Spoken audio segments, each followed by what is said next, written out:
Welcome, Parks, Recreation and Community Services Commission. Regular meeting, Monday, December 19. Roll call, please. Commissioners Asatrian? Yes. Wad? Yes. Michaels? Present. Wu is absent. President Kalfayan? Yes. The agenda for the December 19, 2016 regular meeting was posted on the bulletin board outside City Hall on or before Friday, December 16, 2016. Item 3, upcoming council agenda items. President Kalfai and members of the Commission, for the next 4 Tuesdays, there will be no City Council meetings. The next City Council meeting will be held on January 17th. There will be the afternoon session and the City Council in your neighborhood at Glendale Memorial Hospital. On the agenda, they'll be talking about transportation and mobility. And CSP does not have anything on the agenda for the 17th. Okay. Next. Next is item 4, Commission staff comments. Any comments? No comments.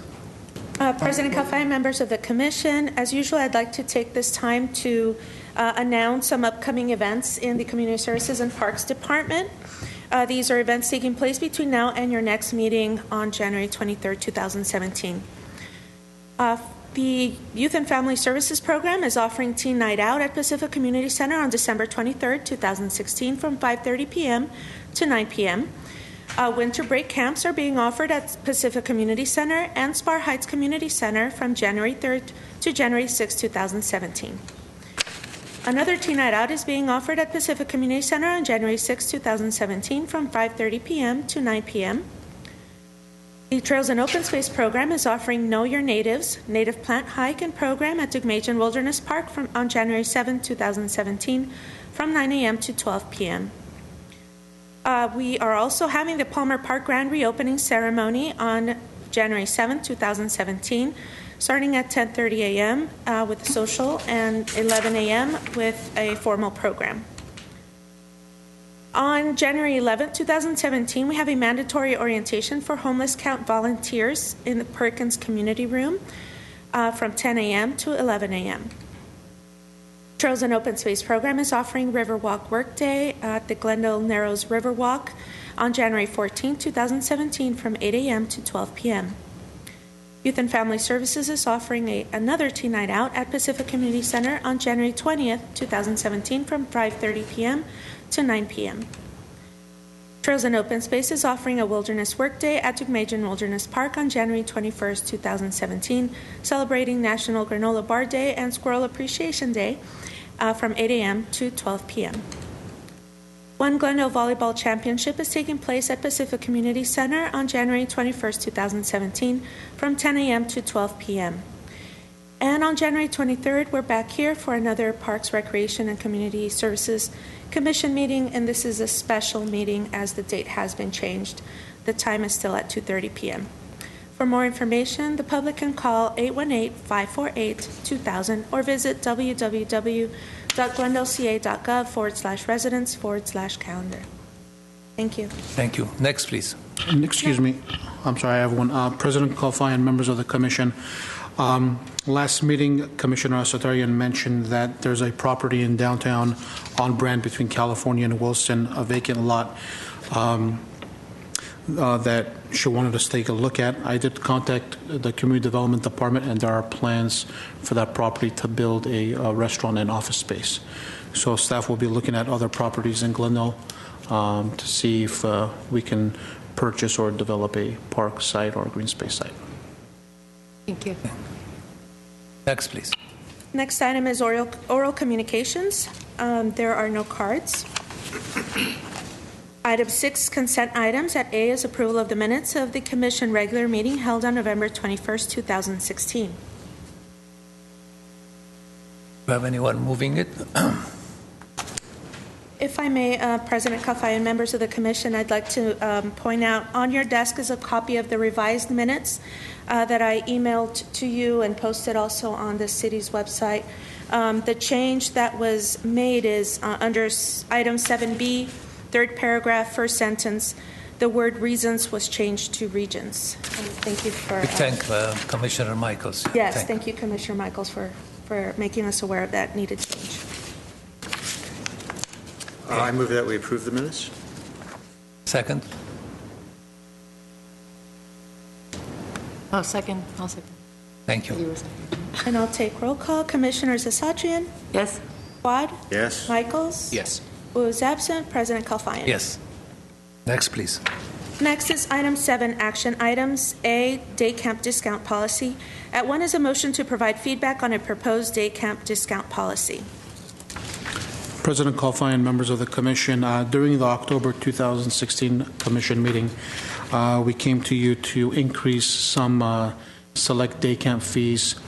And during the meeting, staff was asked to develop a discount policy in terms of our day camp program and overall recreation programs. Today we have drafted a report for you to review and provide feedback on our day camp policy, discount policy. And we would like to basically hear the feedback, what each commissioner has to say, and also implement it by May. That's when our registration starts for day camps. And after the summer season is over, we would come back to the Commission and report on the success of the discount policy and hope that we can, if feasible, open the discount policy to our other recreation programs.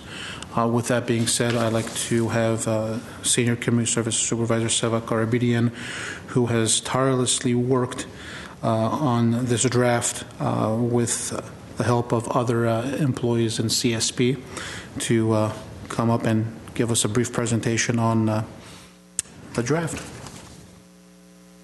Good afternoon, President Kalfayan, members of the Commission. My name is Seva Karabidian, Senior Community Services Supervisor with the Community Services and Parks Department.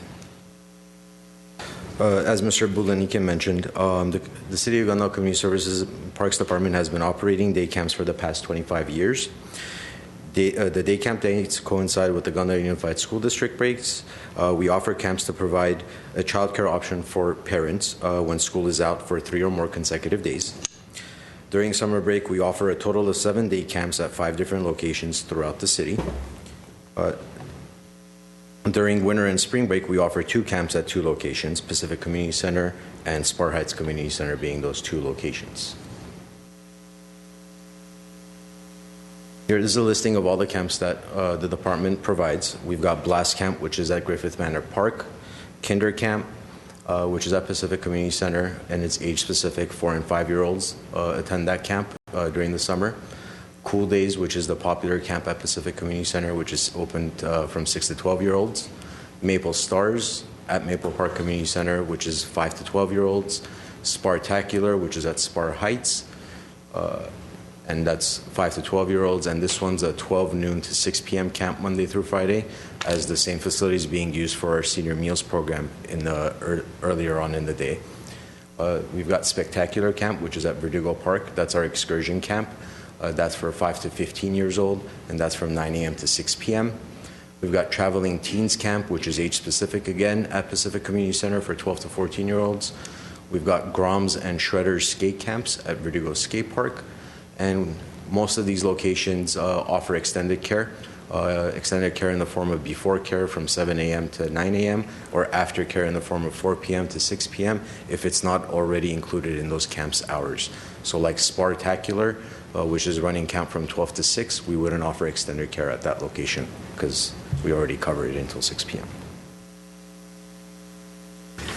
Here's a map of the locations that we're offering camps. Verdugo Park and Verdugo Skate Park are both at number 4, so we just kept it at 4, but it kind of gives you the coverage within the city of where we're offering our camps.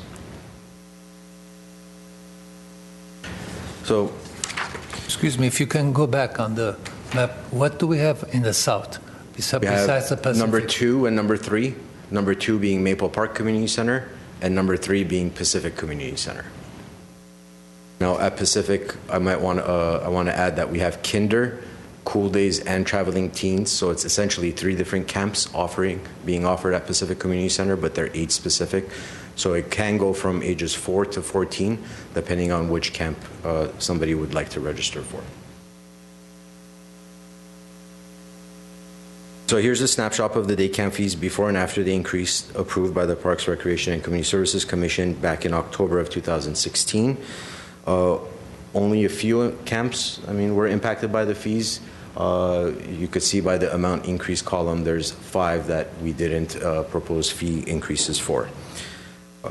During that meeting, commissioners requested staff develop a discount scholarship policy that would help families who may not be able to afford the increase in fees. And here we are today. So before we move on, there's a reason, there's a method to this madness. I wanted to visually depict what we're talking about. So back in October, the starting point, that first big slide on the left-hand side, was the discount policy. What is it going to entail? What are we trying to do? What are we trying to accomplish? And you can see there's numbers 1 through 100 in there. They're all jumbled up. They're all mashed up. And it's a bit different. Basically, each one of our employees had their own different opinion of what that policy would be, should be. Where do we apply it? What do we want to do? Over the last 2 months, we've gone to step 2 and 3, trying to reduce it. So in step 2, we went from taking out 51 through 100, trying to minimize how much there is on that one page. Step 3, you could see them somewhat in order. And our goal is to get to step number 4 over here, which is everything somewhat in line in some sort of sequential order. There's some individual uniqueness in those numbers, but at the end of the day, that's what we're trying to get to, some sort of constant, some sort of standard across the board. So, I think we've gone a long way in all the discussions that we've had with everybody, including staff, as to how we're going to implement it. But be that as it may, our mental goal should be that last picture on the bottom right, which is this one right here. Nice, clean, succinct. 1 through 50, everything's in order. Again, we could identify individuals, but everything's more or less in shape. So, while we were formulating the policy, we were talking about how the policy would be understood, who would be eligible for the policy, how easy is it going to be to apply for the discount or a fee waiver, whatever it's going to entail. How easy is it for somebody to provide the supporting documentation? Are we asking too much from the customer by asking for this type of information? How easily could staff understand the policy themselves? So when somebody comes up to any of our staff member, they're not going to know if they're the one that wrote the policy or not. So how easily could we have our staff explain the policy to the front desk customer coming up to our community centers? How much workload are we adding as additional responsibilities to our staff? Right now, our section isn't geared to this type of a policy, so we're basically adding responsibilities to existing staff. We're not adding new staff. We're just making this part of their everyday operation now. Is the policy systematic? Can the policy be applied consistently?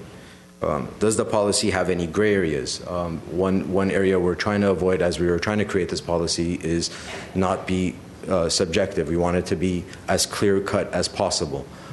So we wanted to eliminate any of the gray areas. And the biggest thing was, can we adapt this policy moving forward? If we're going to incorporate other programs, if we're going to expand it, can the same policy, that same framework, be adaptable to anything else that we have in our department? So, moving forward, in your report, we talk about the day camp discount policy, the purpose, the intent. The intent of the policy is to help reduce the financial burden for childcare for eligible residents. The policy sets the parameters for a discount available for the day camp program. It again describes the intended purpose, identifies the list of day camps eligible for the discount, defines the eligibility requirements, describes the application process, sets the parameters for availability, refunds, and transfers, and sets a maximum discount limit for any one participant per calendar year. While formulating and making all these decisions, we always kept in mind who our target population is, always thinking of the top 2 as basically who we're trying to make this policy for. So the low-income resident who is priced out of providing childcare currently, that's our target population. That's who we kept in the forefront, and the common need is childcare. We talked about this over and over again, and our basic goal was to provide that childcare gap when the kids are out on school. Other things we considered, like I mentioned before, is it easy to understand? Is it accessible? Is it customer friendly? Is it staff friendly, systematic, consistent, and finally, adaptable? So the first eligibility requirement, and there are two, the first one is establishing who's the policy is for in terms of residency. So the policy right now defines resident as those who live within the boundaries of Glendale Unified School District. There's the Glendale Unified School District, if you look at the larger map on the right, is inclusive of the red and blue areas of that map. This is a map taken from the city clerk's office for council for elections as of April of 2015.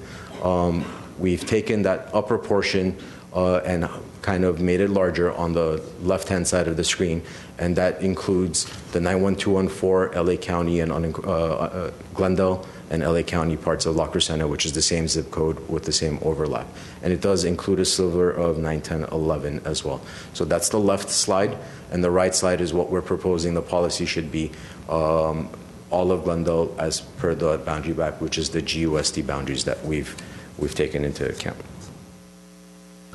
Again, the GUSD boundaries for us was specific because that's when school is out on break. Our day camps are around the GUSD calendar, so GUSD goes for break 3 or more consecutive weekdays when school would normally be offered. That's when we're providing day camps. So that's what our rationale was, but we're going to ask for feedback on that in a little bit. The next part is income eligibility. This income eligibility is based on the household's annual income level. CSP staff is proposing to use HUD standards in defining the income level limits for Los Angeles County as part of the income eligibility criteria. There are two types of discount types defined by the income level. The income level thresholds are depicted on the slide. So you've got the extremely low income, which is on the left, and very low income on the right. Or sorry, low income on the right. So essentially there's two discount types. The first discount type is the full 100% discount, and the second discount type is 10% off with a maximum of $150 per child per calendar year. So applicant type A. Applicant type A is those applicants, when we review the applications, we list under extremely low income. I mean, based on their income, annual household income, it's apparent to us that they're extremely low income. These applicants will receive a 100% discount or a full scholarship. It's open to anybody that applies. Doesn't matter if, like we had originally proposed, the CDBG referred applicant or not. It's open to anybody as long as they're extremely low income and their income eligibility falls under extremely low income. They would apply. They would qualify as applicant type A. For applicant type A, a select number of spots will be available in the following day camps, inclusive of the half-day and extended care options at 100% discount for Type A. These applicants must still complete the day camp discount application packet, submit it to the department 30 calendar days prior to the first day registration begins for the camp. They need to submit it to Pacific Community Center staff. The same would be applicable for winter or spring camp. So it's basically 3 camp seasons, summer, winter, and spring. Before the start of each season, 30 calendar days before registration day, they need to submit a new application. And the camps that we're offering the 100% scholarship are Kinder Camp, Cool Days Camp, Traveling Teens Camp, and Maple Stars Camp. I wanted to point out that with Pacific Community Centers, a parent might say, I want my 4-year-old to be in kinder camp. I still need childcare for my 7-year-old. So there's that overlap because Pacific is split and it's age specific. So we've included all 3 at Pacific. The next type of application is applicant type B. And applicant type B are those whose household income family level falls in the low income category. They'll receive 10% off. Again, just like applicant type A, they still need to fill out the day camp discount application packet, submit it to Pacific Community Center 30 calendar days before the registration date, and then upon approval, come back and register. So no matter which type of applicant you are, type A or B, we're making sure that everybody applies and gets into the day camp program the same way. No priority registrations being given to anybody. They get a discount or they get a scholarship, but one and the same, they still need to come and register on the registration day. So these are the camps that we're offering at 10% discount. This is for the Type B applicant. And basically we've listed just about everything here. Blast Camp, Maple Stars Camp, Kinder, Cool Days, Traveling Teens, Spartacular, and Spectacular. Blast Camp being at Griffith Manor, and Spectacular being at Verdugo Park.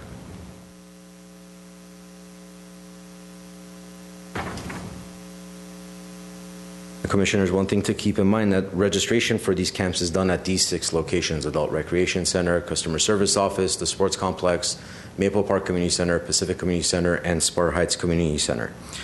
So this year what we're trying to do, based on our customer feedback from the last couple of years, is offer a resident-only registration on the first day of camp that's only going to be allowed for residents to register their child. It doesn't matter whether the discount policy is in effect or not. This was something that we've been considering as a result of last year's registration. For 2 meetings now, we've been saying that camps at Pacific Community Center sell out in 3 hours. Well, this is an opportunity for residents to get that first buy-in before it sells out to just anybody showing up on that day. So the policy basically needs to take effect, and it's going to be applicable at all 6 of these sites simultaneously.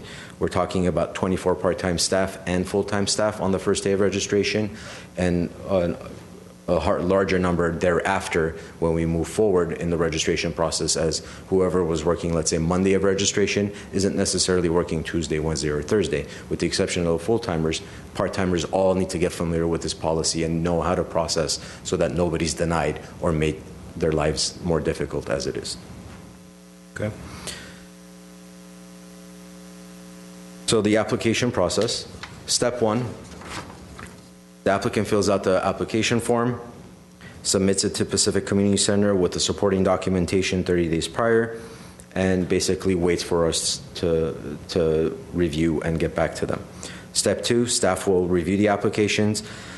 Based on the supporting documentation, income eligibility, they'll qualify or disqualify the application, and here's where staff will tier it. Is the application a Type A application, extremely low income, or is the application Type B, 10% off? Basically, those who are 10% off get put to one side, and then we do a final number as to the number of Type A applications that we receive. Like I mentioned before, there's a select number of spaces at Maple and Pacific Community Center that we're going to be holding available for the 100% scholarship or discount. So what we're going to do is, if the number of applications exceed those spaces, then we're going to have to go to a lottery system to figure out who's going to get pulled and who's not. Those who don't get pulled from the lottery, fine, no problem. They're still going to get that opportunity for 10% off. They don't lose that. We automatically categorize them in the Type B. Step 3 is, once the application's been approved, we're going to mark those applications uniquely so that we know nobody's tampering with it, mail it back or give it back to the customer, and on registration day they should have that application come back to the facility that they're going to register at and register their child. So that's step 3 and 4. Again, we're trying to keep it nice, succinct, very easy, straightforward. You get the application, you fill it out, you provide the documentation, you submit it, yes, no, you get your answer, and you register. That's the process that we're trying to go for. Coming to the benchmark study. So CSP staff conducted a benchmark study of 11 surrounding cities of similar size on the type of discount scholarship programs offered and whether they offer resident, non-resident fees. The benchmark study includes results for 12 cities inclusive of Glendale. You have an exhibit in your report that has the benchmark study. The following questions were asked for the benchmark study. How is the day camp program funded? Is there a financial aid discount scholarship program offered? If so, what are the details? Who is eligible? Application process, income level, discount amount, maximum discount per person per household. We basically want to know the specifics. Is there a separate fee for residents and non-residents?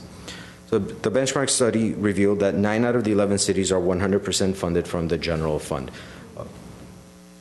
Of the 9, 1 out of the 11 cities is 50-60% general fund, 40-50% from another fund.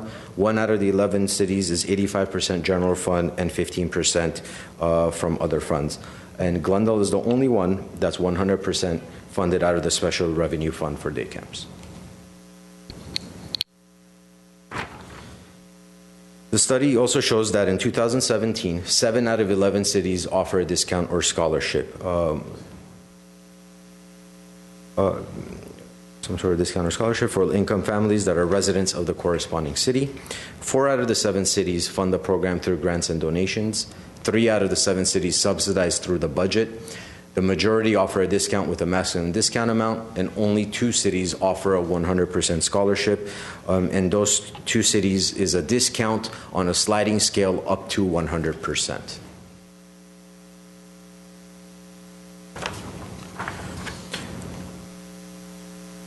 The benchmark study also revealed that of the 11 cities benchmarks, 4 of the cities offer a resident non-resident rate.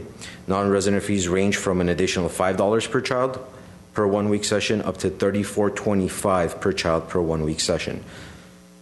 Commissioners, pending legal review, staff is proposing to establish new fees for non-residents for day camp programs and aquatics lessons. The non-resident fees for day camps will only apply to the day camp registration fees. It will not include before and after care or extended care options, which are already at $20 for before or $20 for after. So we're not going to be proposing a non-resident fee for those.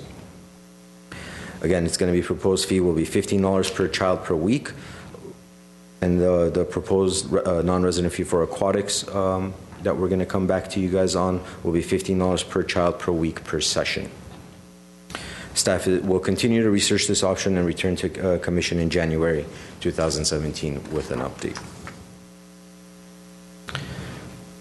So in October, staff proposed fee increases due to increasing operational expenses, and those were maintenance and operation costs were going up, minimum wage increase, transportation costs had gone up, field trip admission to various theme parks had increased significantly, and additional staffing needs for these camps.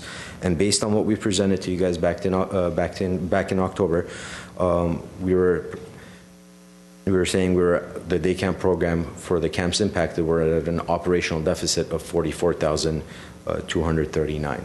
And for that general purposes moving forward, we're going to take that $44,239 and round it down to $44,000. Okay. So after the projected operational deficit after the fee increase, without a day camp discount policy, here are the numbers. The additional revenues that staff projected to collect as a result of the increased fees was $28,000, and that would have given us a total net loss of $16,239 as opposed to that $44,000 that we were looking at. And before I go to the next slide with financials, I wanted to point out the following. So the pie chart you guys are looking at is the summer day camp participation chart of unduplicate number of people registered in our day camp program by zip code. Here, North Glendale is 687, South Glendale is 166, Glendale non-residents is 318. So there was a total of 1,171 kids registered in our day camp program for summer of 2016. The 318 non-resident number that you're seeing is a unique number, an unduplicated number. The total number of duplicated non-resident registrations in summer of 2016 equaled 1,156. That means that 318 people signed up for more than 1 week per session, etc. So that total number was 1,156. So moving forward, we're not taking into consideration 1,156 duplicated numbers and multiplying it by 15. We're taking a percentage thereof, and I'll explain to you why in a second. But this is where we're getting these numbers from. So the projected operational deficit with a proposed day camp discount policy and proposed non-resident fees pending a legal review, we're basically looking at a minimum and a maximum range. So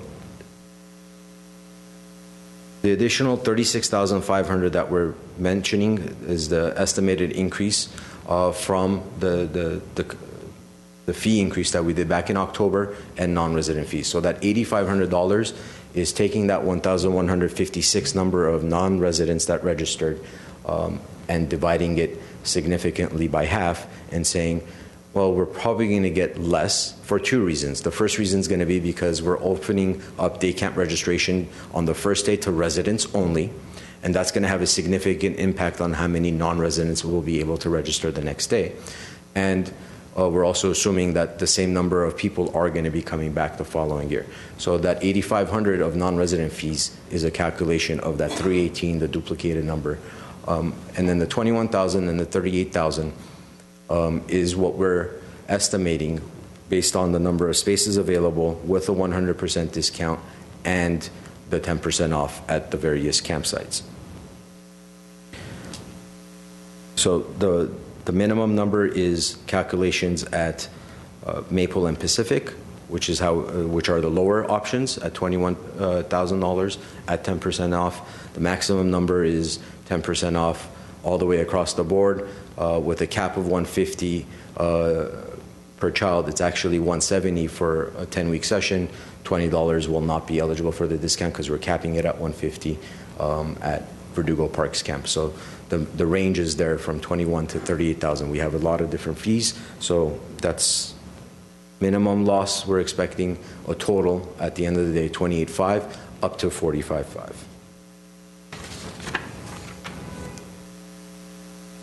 Here's both slides next to each other. Before a policy, before anything, just what we were projecting as of the October Commission meeting, and there you could see that estimated revenue increase, the $28,000 projected about a $16,000 loss, and here it is with the policy in place as proposed, anywhere from $28,000 to $45,500.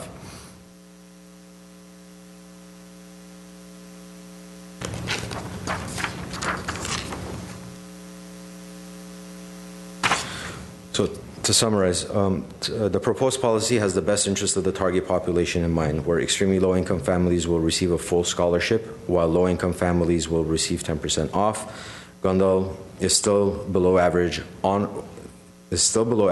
on par with regards to prices charged for day camps as compared to surrounding cities and nonprofit organizations.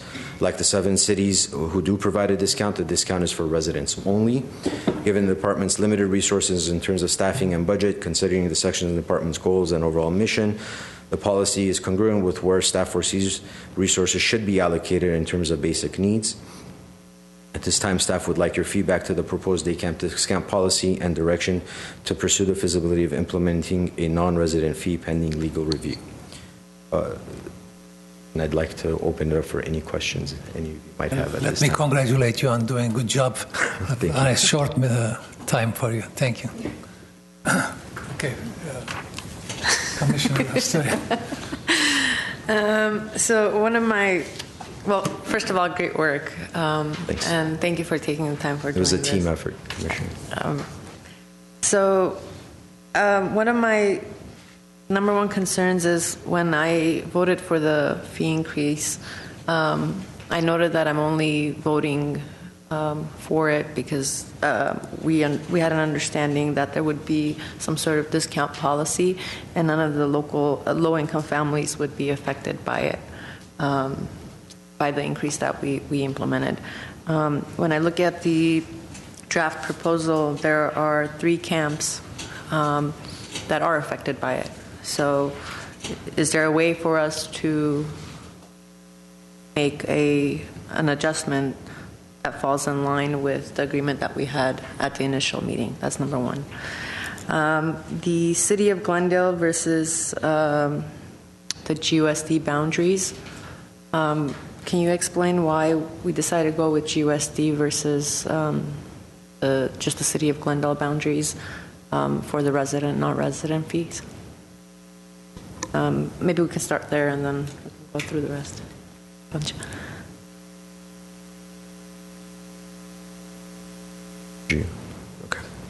So there's numerous reasons why we just went with a 10% cut across the board.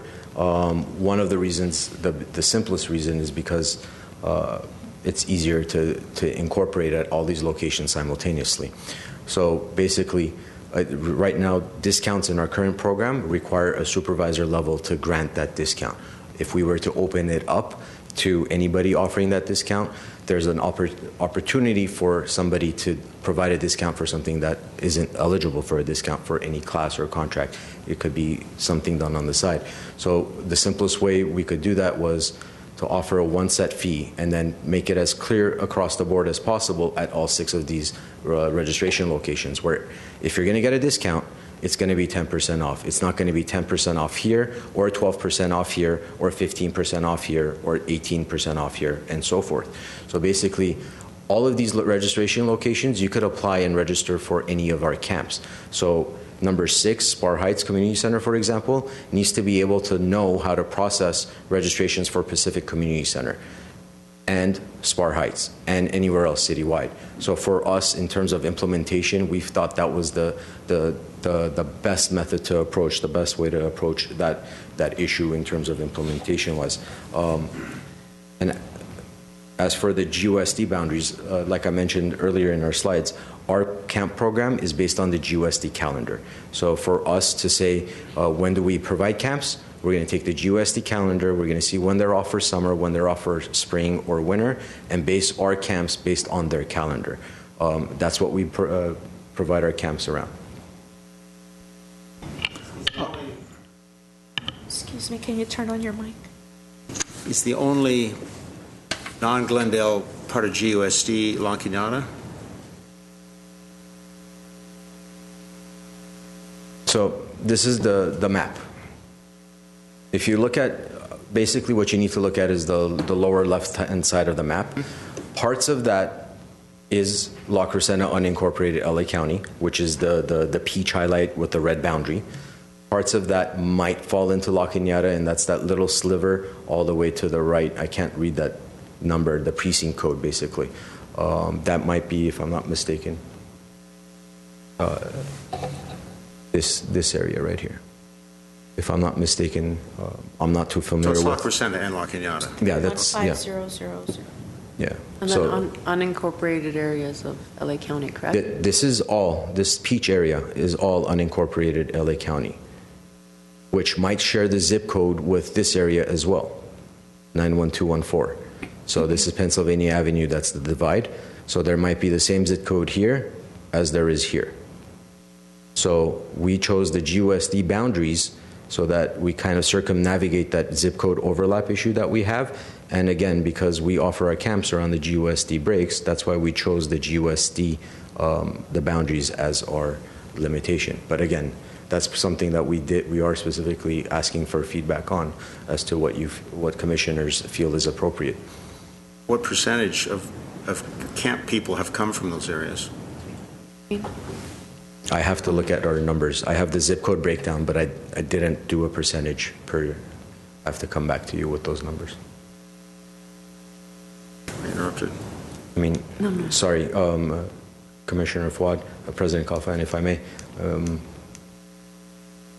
I'm trying to go to the pie chart.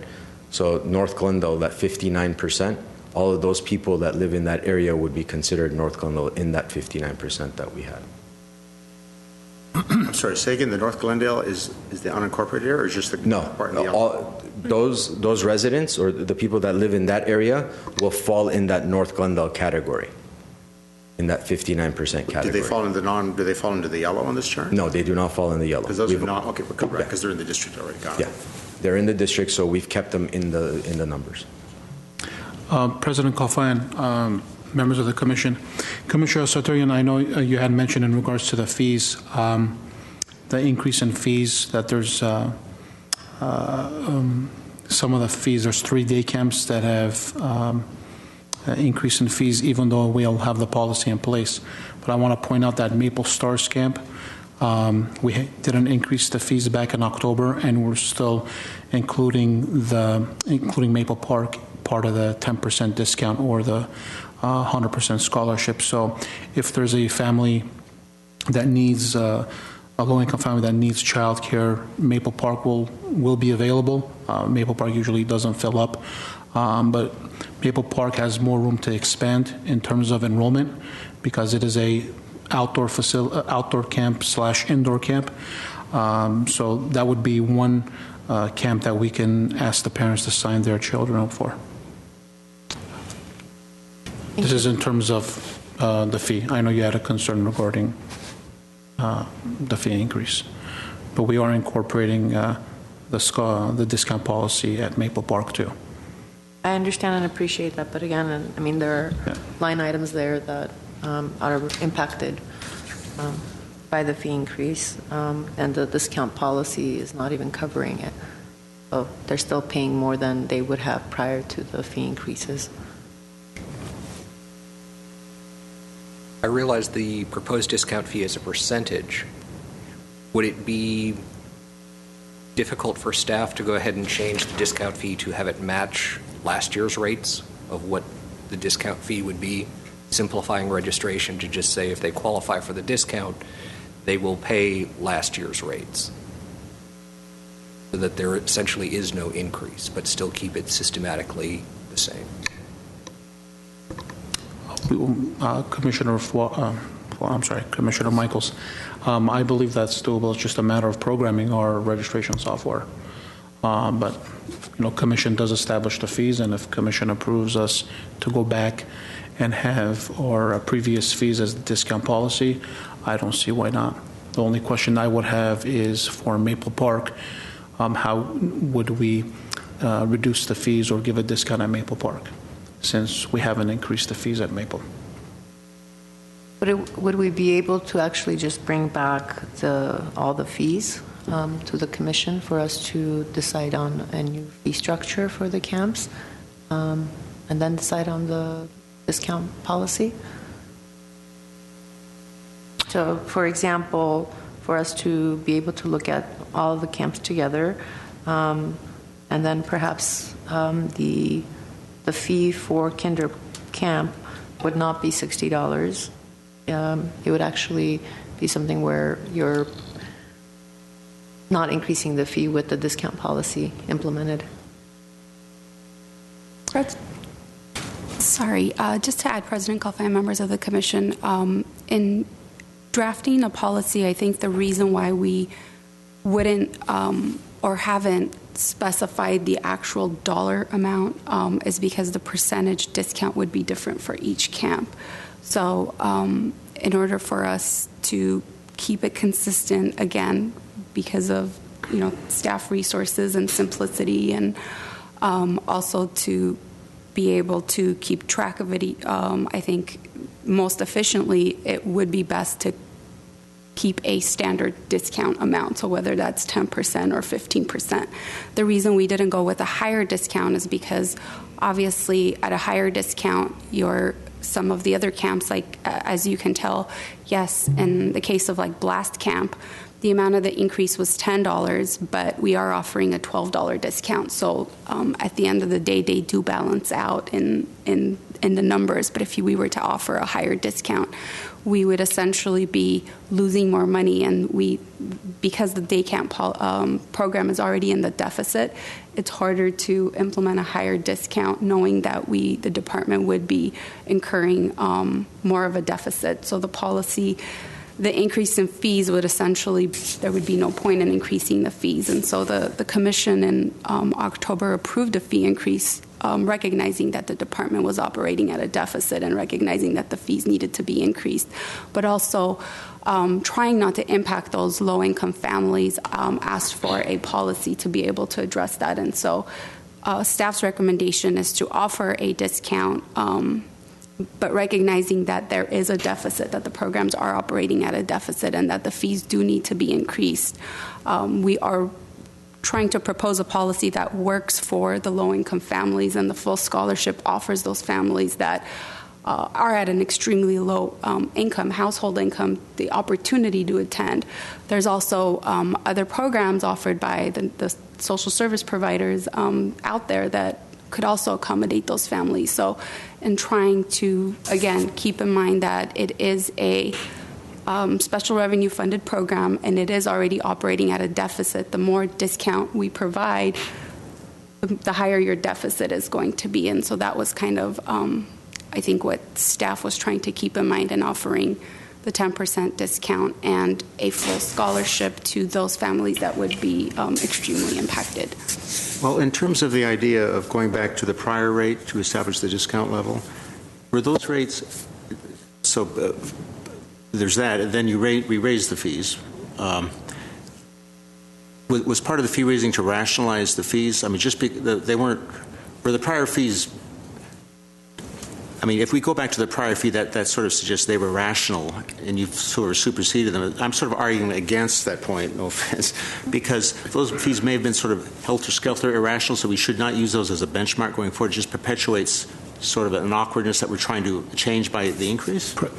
President If that's clear at Kalfan, members of the commission, basically the cost of doing business has gone up. It's increased, and from transportation to hourly employee minimum wage increases, the cost of utilities or cost allocation charges for the internal service departments, the cost has gone up. So there's a $44,000 deficit in our enterprise account for the day camp program, and that's why we came to you in October to increase the fees. I don't think anyone was arguing you needed an increase. I think I would be sort of I'm sort of in favor of the 10% rather than going back to the prior number, because that numbers may have been sort of artificial anyway. So why go back to a number that really didn't fit? As I understand it, the specific fee increases were based on budgetary numbers for each program. So where some programs, the costs remain the same, the price remained the same, other programs had increased costs, and that was the justification for the fee. So if you're looking at increasing the fees based on the budgetary numbers and then providing a discount based on an overall percentage, you're looking at two different things. You have one impact, and you're trying to balance that with a different approach. That's what I would like to know is, does staff have the ability to do an overall calculation of looking at last year's numbers, if they applied the discount, looking at what the increase would be, would the overall numbers balance out, if you have the data to do that? President Kalfan, Commissioner Michaels, I think that's what we try to do I asked Zavag if we could go back to slide 23. So originally, before we proposed the fee increases in October, we were operating at a deficit of $44,000. So in recommending the fee increases, staff estimates that we'll be able to raise an additional $28,000 in revenues to be able to bring that deficit down to $16,000. Assuming we didn't have a discount policy, staff was hopeful that with the fee increase, we would be able to bring that deficit down to $16,000. Zavag, if we can go to the next slide.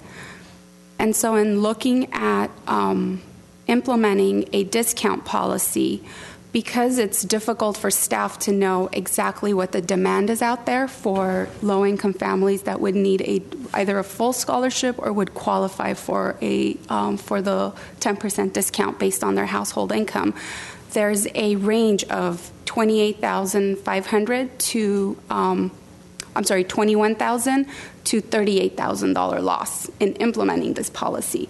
Now, staff could be incorrect in our estimates, but the way we ran the numbers is we looked at our enrollments for last year, and we took our South Glendale residents and calculated based off of the HUD requirements. So if HUD says that 50% of Glendale families are considered to be low income, so we took South Glendale residents, took 50% of that, and calculated assuming that they would qualify for this discount and would apply for the discount. So in doing those numbers, we think that a total of $21,000 if everybody was to enroll in the minimum, in the lowest cost camps, to up to $38,000 if they were to enroll in the most expensive camps. So it's really hard for us to tell what that range will be depending on the applicants that we get. And so in looking at it that way, we're assuming that if we were to implement the policy, again, we would be incurring additional when we say loss, it's giving up revenue. Essentially, the revenue that we were estimating we would be bringing in, we would be giving up some of that revenue. And so in looking at that, we would then be at a future operational deficit of anywhere between $28,500 to $45,500. Now, again, not knowing what that demand is, we may be really off and we might not get as much of a demand as we think we're going to get. In that case, we implement the policy 1 year, we try it out, and we realize, you know what, based on this policy, there aren't as many people as we think, and the department isn't going to take as big of a hit financially as we anticipate. We come back and we adjust those numbers and we adjust that policy. But if we were to offer a larger discount and make it, let's say, 20 or 30% discount, then essentially that 44,000 deficit that we're anticipating can go up to 56, and therefore it defeats the purpose of increasing your fees. Might as well have left it at the rate that it is, but again, the reason we were proposing to increase it is because the program is operating at a deficit, and it is a special revenue funded program, so it's at least supposed to cut even, if and not making money, but at least be able to cut even. Again, those were kind of the thought process that staff used in recommending what we are recommending, again, keeping in mind that this would be something that would be implemented for a year, and we would come back and evaluate it after a year, and if this is successful, be able to expand it to other recreational programs or adjust it before we apply it to other recreational programs. Now, are we discussing at the moment just whether we want to do 10% or go back to the prior dollar amount? Is that what we're? No, I was not recommending a higher percentage discount. So an example would be, we keep the 10% discount, and we realize now that the 10% is that mark that we're looking for. We go back and, for example, kinder camp, instead of the current fee being $60, it would be $54. You would still increase it from last time, but the fee increase would have not had any impact on any of the low-income families. So right now you're looking out, they get a $6 discount for kinder camp. We increased it by $15, right?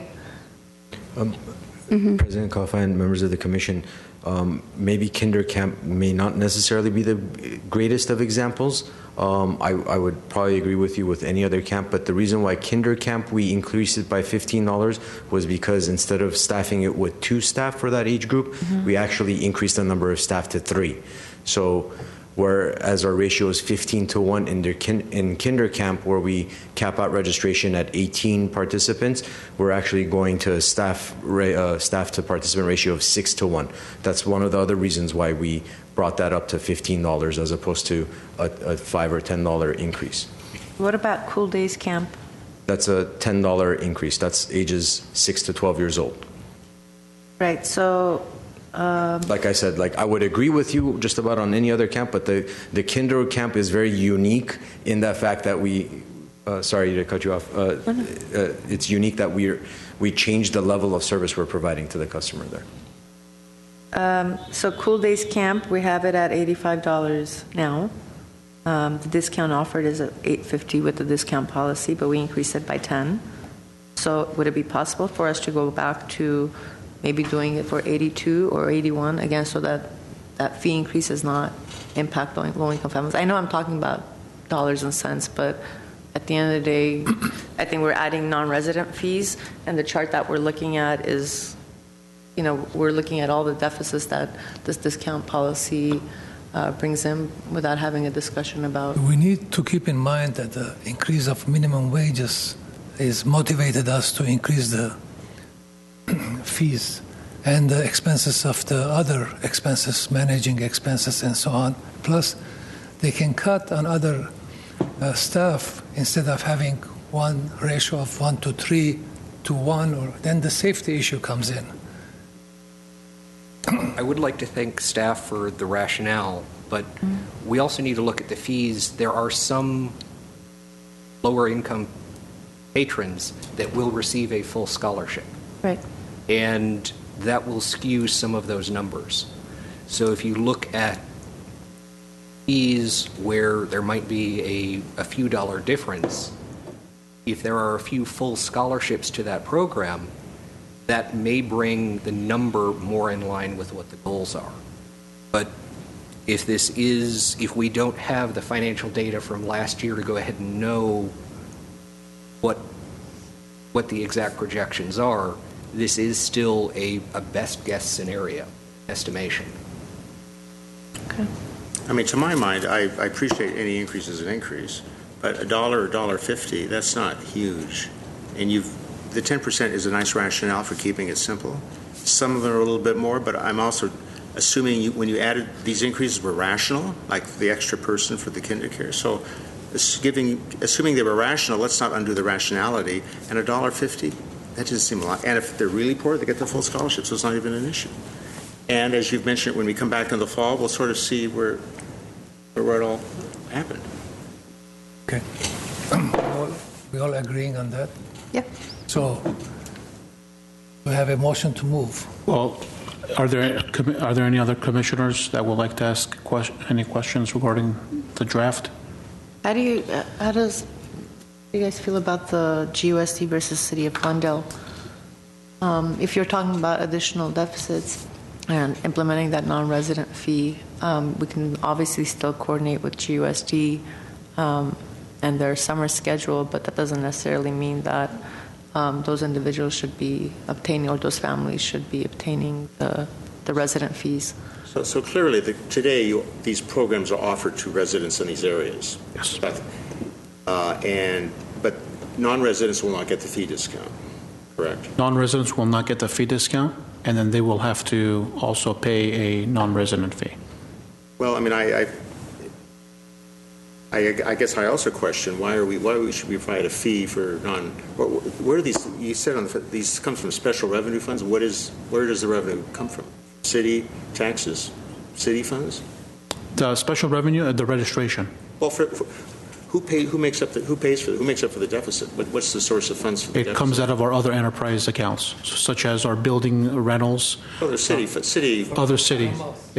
I guess I would be inclined not to give non-residents the discount, and as to whether they get the early registration, I don't know. Maybe they get this early registration. I don't know, but not get the discount. And also, not to be overly broad, people up there may need the discount less. Well, I think that sorry. Go ahead. May I start with a few clarifications? You have the chart of North Glendale residents and South Glendale residents. Mm-hmm. Would you define that boundary? Sure. It's the 134 freeway. So zip codes, for example, 91201, 91202, North Glendale. 91203, 4, and 5, we've identified as South Glendale. Everything else, 6, 7, 8, there's a P.O. Box 9, 1020, 91214, all the ones that I'm missing in between, all of those became North Glendale. And when we're talking about the GUSD boundaries, the sliver that you identified, that is what's referred to as the sagebrush area. That currently, there is a debate going on of whether or not that area will be part of the La Cañada School District or remain with the Glendale USD. So that sliver is sagebrush and currently is within the GUSD boundaries, may leave the GUSD going to the La Cañada schools. My thought is when this proposal, especially the day camps, they are set to the GUSD calendar. And I would be inclined to include that area because you are looking to provide this service to the GUSD students. I understand the questions, and I'd like to know a little bit more about how, for example, property taxes, the new parks measure, what people in the county would pay, whether or not people within the city limits would pay an additional city tax directly to parks. But if we're looking at a non-resident fee that increases 25% for an area that may pay a fraction of a percent less in property taxes that goes back to parks, that seems a little out of balance to me. And I'd be more inclined to include GUSD in that area as a resident of Glendale, because that difference, if you're looking at what people would pay in property taxes, is much smaller than what the non-resident fee is proposed to be. Again, thinking, I guess a problem that you can register at any location for anything, right? So Spar Heights, is that within one of these pink areas? Spar Heights would below that. Is there any registration area outside of the city of Glendale? I guess the answer is no. No. If this is Montrose Community Park, to the best of my recollection, because this is a smaller map from what I'm seeing, Spar Heights would be in this neighborhood here. Well, Commissioner Michaels, are you saying the non-residents should get the discount? I would include the areas, the residents of the Glendale School District would be considered a resident within the parks policy. Therefore, get the discount. Potentially. Therefore, get essentially the discount of not having to pay an additional non-resident fee. Get a discount or pay the standard rate. Well, you're right, because there's the non-resident fee on the one hand, and there's the discount on the other hand, right? Correct. I was talking about maybe they don't get the discount. You're saying, Well, like today, they shouldn't pay the non-resident fee. They don't pay it today, right? There is no non-resident surcharge. If we're keeping the fees the same right now, there is no non-resident surcharge. If we impose one, we have to define what those boundaries are. And if we are imposing a non-resident surcharge, my rationale is anything outside of the GUSD boundaries would be non-resident and fall under that surcharge. Is there a non-resident surcharge? No, not currently. There Now, isn't. President Kalfaya and members of the commission, I think staff's recommendation would be to keep the boundaries the same for both the resident, the discount and the resident, non-resident fees. So however we define Glendale resident, whether that's GUSD boundaries or just Glendale boundaries, to keep it the same for both, because we wouldn't want to offer a discount to GUSD to residents who live within the GUSD boundaries, but then charge them a non-resident fee because we consider them non-resident. So, But is there a non-resident fee? Currently, there is no non-resident fee. Glendale doesn't have a resident, non-resident fee. We just have one fee. But we are proposing to add a non-resident fee, and when that fee is adopted and approved by commission, the same boundaries that we would use to apply to the discount is the same boundaries we would use to collect the resident, So you non-resident. haven't brought that to us yet, the non-resident? The non-resident fees have not come to you. We're mentioning it in this report that staff is proposing non-resident fees, but we will come back to you in January. So we'd like feedback if commission thinks that, yes, we should implement resident, non-resident fees. Yes, we should do it with GUSD boundaries or just Glendale boundaries. And keep the But we'll discount. Just make it very simple. If you're in, discount, it all applies. Right, and the boundaries as it stands, it should be the same for both the resident, non-resident fees and who would be considered eligible for the discount. Would it be possible for us to actually vote on this when we have the resident and non-resident policy in place? I think all of that should be an all-in-one, so we're not projecting things here and making policies on a discount policy. Yes, we're going to be bringing it together in January. Okay. And then I'd like to know how those areas actually contribute to the parks budget. Are they property taxes and whatnot? Are they coming to our budget for us to consider them resident? Some of the questions that were addressed by Commissioner Michaels, currently there is no park-specific property tax that's paid into Glendale. There's the county measure, the Prop A, which was just recently passed, which is the county measure, which is part of the property taxes.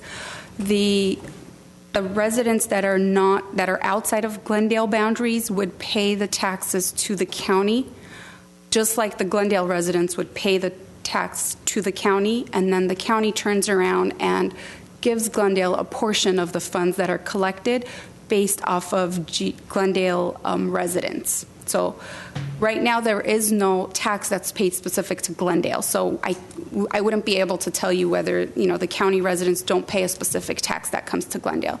The county residents also don't pay, their property taxes don't come to Glendale. So part of the general fund, which makes up the revenue, the portion that comes from property taxes does not include the county residents. So the property taxes that they pay, those funds don't come to Glendale, which then gets turned around and divvied up between all the departments within the city. So right now, the county residents don't pay property taxes. So they don't that come pay to anything Glendale. for the parks, and even this Measure A, you're saying if, to the extent we ever get a grant, it'll be based on our population. Correct. So even then, we will not get any bonus for incorporating people outside our city. So should we vote on day camp discount policy? I'd like to actually make a couple of suggestions. So one of them would be to actually not include those areas based off of what you just stated. I think it should just be residents of the city of Glendale versus GUSD because they're not contributing in any way to our. Come next meeting. So Well, I would need to make these recommendations in order for them to come back, right? Right. So today we're not asking for approval of anything. We're asking for feedback from the commissioners. So we'd like to hear if there is a difference in opinions or direction from the commission.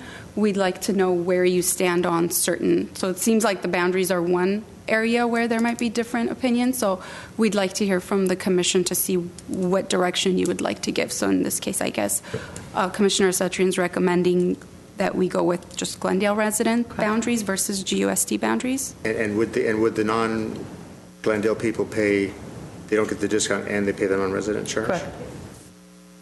Okay. Commissioner Michaels had a different.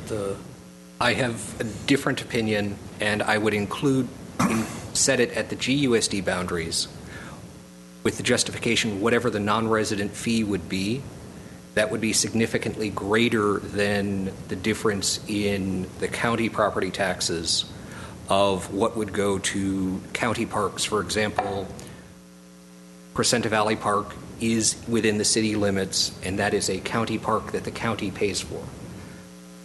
The city of Glendale still resides within the county, and I don't see, given the amounts that were proposed for the resident fee, that seems to be excessive compared to what the contributions based on taxes, whether through Measure A or through county taxes, would be. And I would be in favor of keeping it with the GUSD boundaries for that reason, but most importantly because we are tied to the GUSD calendar, and that is the base for the parks programs and essentially the children that we're looking to serve. Okay, let's take all those into consideration and come up with a solution next time. Okay. Or do you have enough direction from us? Well, I have two different commissioners, so if I could also hear from, I think. It's okay. I guess it would be a matter of somebody making a motion and then taking a vote and seeing what the majority, if there is no consensus. Well, do you need for us to take a vote, or giving these even slightly different directions? You can look at both and come back and we'll make a decision then. I think, Commissioner, you're just saying keep it like it is, aren't you, essentially? Right. So that's been done. The alternative is what's been discussed here. So let's bring the alternative back to us. And I think, as far as direction, if you brought back if you were able to find out more information as far as how taxes were assessed, and to give the commission members a little more of a feel for how large a property tax assessment would be going to the county and how much the city would get back versus the impact of a resident fee and how large that would be. Your concern is if Glendale taxpayers have to benefit and non-taxpayers that they don't pay tax to Glendale, they don't benefit out of this program. My concern is, and not knowing any of the numbers, if on my property taxes with Measure A, I pay an additional $5 to the county, and the La Crescenta area that is outside of the city limits, they would still pay that $5. The money would go to the county, it would be doled out, the county then doles out what that is, but we're talking about percentages of where $5 would be. I don't remember what the Measure A amount was when they estimated what the average property tax increase would be. But we're talking about a smaller amount, and then if we talk about a resident fee increase, that would be significantly more than $5.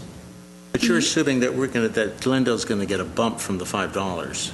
I think it was said we're only going to get, if we have 200,000 residents, we're only going to get it based on 200, not the extra 20 from Block Percentage. So we never get the bonus of the Measure A. And no, I understand that. And the point is not comparing Glendale versus the county, but comparing Glendale city limits versus GUSD's unincorporated area of what a resident on one side of Pennsylvania or the other, or Montrose Avenue in the other, would be contributing to not only Glendale parks but county parks versus the impact of what a resident fee would be to increase the costs to and their access to the Glendale Parks programs? Well, just President Kalfai and members of the commission, again, to remind you that the day camp program isn't funded out of the general fund, so the county taxes, the taxes that are paid, the property taxes go into the general fund, which a portion might come to the department for other operational for the budget for other operations, but not specifically to the day camps. So the day camps are specifically funded through the special revenue, which is a revenue generated. So the money that we raise from the day camp program or our facility rentals or some of our, like the aquatics fees that we charge, so the revenue that we raise from those programs is what funds the day camp program, or the deficit at least in the day camp program, so partly from the revenues that are collected from that program. So again, just keeping that in mind, that the county taxes are, the property taxes are assessed based on the Glendale residents. I will confirm one more time, but my understanding is that the boundaries used are the Glendale resident boundaries, not the GUSD boundaries. So we can clarify that and bring it back if commission needs that information to make a final decision. But today we were just trying to get some feedback from the commission on, what. I think you got all the direction. You have all the understanding for next time to bring it with the reports. Do you need a consensus on one way or another for your report? If there's no consensus today, you're not taking a vote. So if you want to make a motion for we should do GUSD boundaries or not, because the decision will be made next month when you approve a policy. So if let's somebody do that next month. Let them bring everything together for next month. Well, I move that you study this alternative of keeping the unincorporated area outside of what we've got fees and non-registered, that you consider a non-Glendale fee structure as part, and come back to the commission next session with that alternative in mind. And provide what that area of residence is actually providing in any shape or form to the city that would ultimately come to the Parks Department. If any. If any, yeah. Right.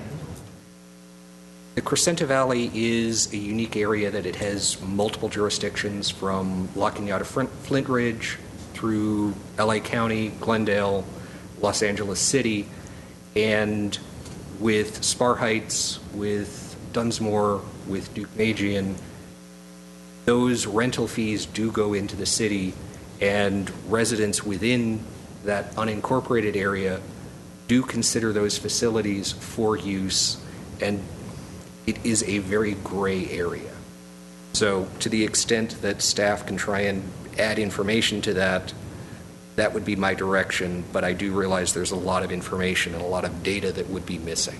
And in the past, we've also used the pools.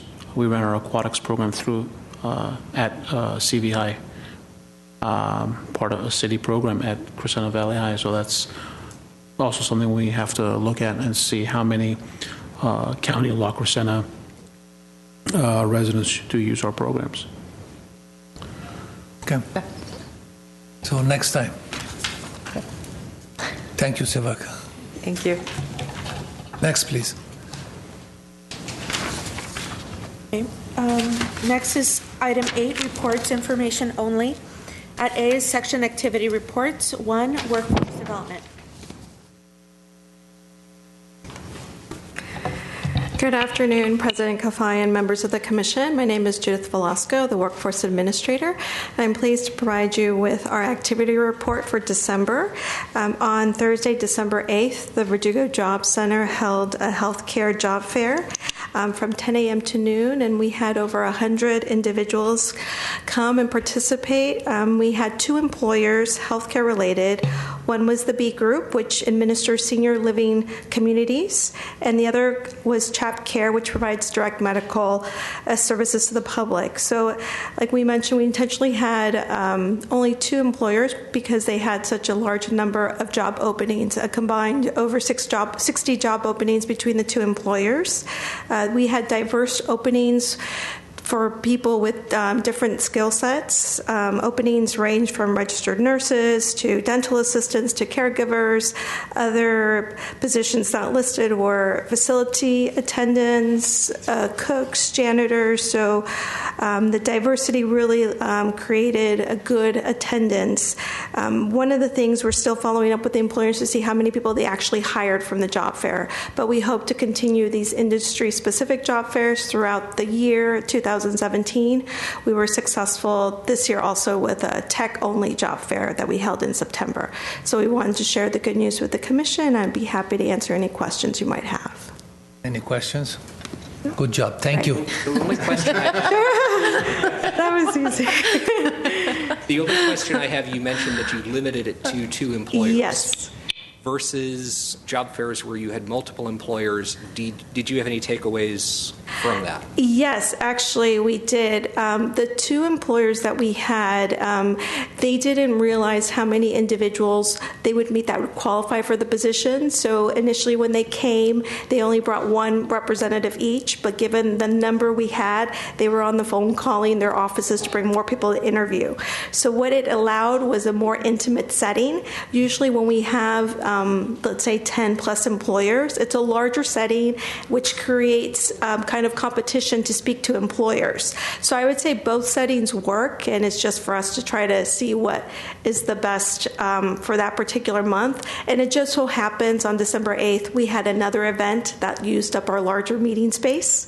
So I believe if that meeting space was open, we would have recruited for more employers. But because we still wanted to move forward, and each employer contacted us separately. So we were going to do 2 separate recruitments, but then we decided to just bring the 2 healthcare businesses together. Sure. Any other questions? Yeah. Great, thank you. Thank you. Next, please. Item 882, Recreation and Community Services.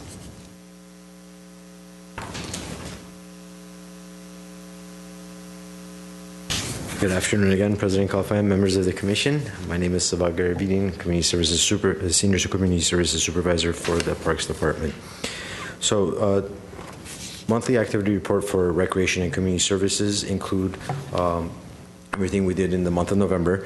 So on November 5th of 2016, the Armenian American Medical Society once again hosted their annual Glendale Health Festival. This year was the 7th year they did the Glendale Health Festival. It took place at Pacific Community Center.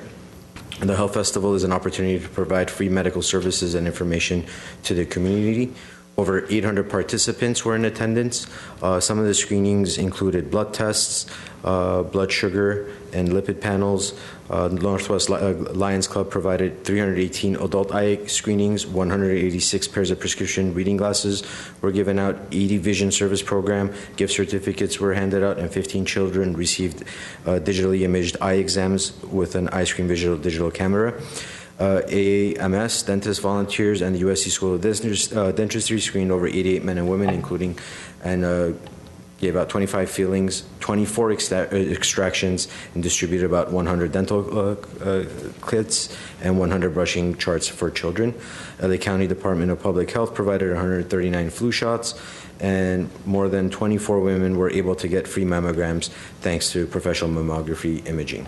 That was all during the Glendale Health Festival on November 5th at Pacific. Also at Pacific, on November 20, we had a 3-on-3 basketball tournament as a fundraiser for the Comunidad initiative. In recreation programs, we had Parents' Night Out on November 18, where we had 28 kids participate. On Thursday, November 17, we had our annual Club Maple Thanksgiving program, where we had over 100 participants. Youth and Family Services hosted 2 Teen Night Out events at Pacific Community Center. During the second meeting on November 18, Glendale Community College was present discussing the opportunities and drawbacks and benefits of attending a 2-year junior college or a 4-year university straight out of high school. There were some parents during that meeting as well, which was very encouraging. Parents were there with their children trying to see where their child's educational future should go. The Trails and Open Space programs, which are sponsored by the Glendale Parks and Open Space Foundation, there was an event on November 12 at Glendale Narrows Riverwalk, It's the regular work day at Glendale Narrows Riverwalk. We had a wilderness work day on November 19 at Duke-Majan Wilderness Park, and I wanted to note that there was 59 volunteers who helped water young trees, remove invasive species, and plant 23 new coast live oaks. On December 3, the Trails and Open Space program offered the Bird Walk on the Riverwalk program, which featured a walk along the LA River. In terms of the Civic Auditorium, during the month of November 2016, 27 events dates were reserved at the Civic Auditorium. 4 were outside deliveries. Event revenue for 2016 at the Civic totaled $19,821 and $2,046 for parking. As comparison to year-to-date for 2016, we're at $86,441 from July 1 until now. Parking revenues at $54,000 for a year-to-date total of $142,275 for the Civic Auditorium. Community centers, there were 259 revenue permits and 289 non-revenue permits during this month, as compared to 162 and 54 respectively for November of 2015. The total year-to-date in terms of revenue collected for the community center and rental permits is $289,989 through November of 2016-17, which is slightly lower, significantly lower, depending on which way you look at it, from the previous year, which was $329,706 as compared to last year. It's about a 12% decrease in revenue collected through November of last year. And that sums it up for the monthly activity report for the Recreation and Community Services section. Questions? No. Next item, please. Next is item 8A3, Park Services. President Kalfa and members of the Commission, Mr. Panosian is not here today, but in your packets we have the Park Services report for the month of November. If you have any questions, please let me know. They did complete 131 work orders in November, 83 completed by groundskeepers, 15 by pesticide applicator, and 33 work orders by the irrigation crew, total of 445 hours. And as always, Mr. Panosian and his team does a great job maintaining our park facilities. I would also like to thank Mr. Chris Peplow and his team for decorating the City Hall campus on Thanksgiving weekend.